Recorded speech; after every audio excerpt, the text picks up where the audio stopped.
Pagmamahalang may tiwala, hindi takot. Sa totoo lang, hindi palaging selos ang problema. Minsan, ang totoong ugat ay takot. Takot na baka iwan ka. Takot na baka mas piliin niya ang iba.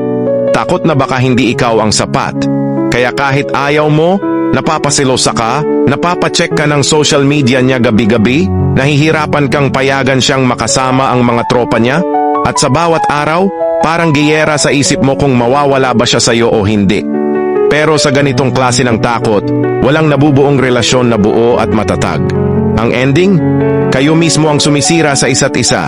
Hindi kayo nagkakaroon ng growth bilang magkasintahan, kundi paulit-ulit lang kayong umiikot sa insecurity, duda, at pagdudusa.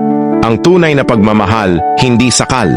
Hindi ito kontrol, kundi kalayaan. Kalayaang gawin ang mga bagay na nagpapasaya sa isa't isa habang nananatili ang respeto at pagmamahal. Yung kaya ninyong magtiwala, hindi dahil walang pwedeng mangyari, kundi dahil may tiwala kayong hindi ninyo pipiliing saktan ang isa't isa. Masarap magmahal kapag hindi ka nangangatog sa kaba tuwing hindi siya nagre-reply. Masarap magmahal kapag alam mong kahit nasa malayo siya, nasa iyo pa rin ang puso niya. Masarap magmahal kapag pareho kayong malaya pero pili niyong manatili sa isa't isa. Hindi madaling i-build ang tiwala, lalo na kung galing ka sa sakit. Pero kung mahal mo talaga, matututo kang hawakan ng kamay niya, hindi para pigilan, kundi para samahan sa paglalakbay, ng buo, ng may respeto, at ng walang takot na iiwan ka niya.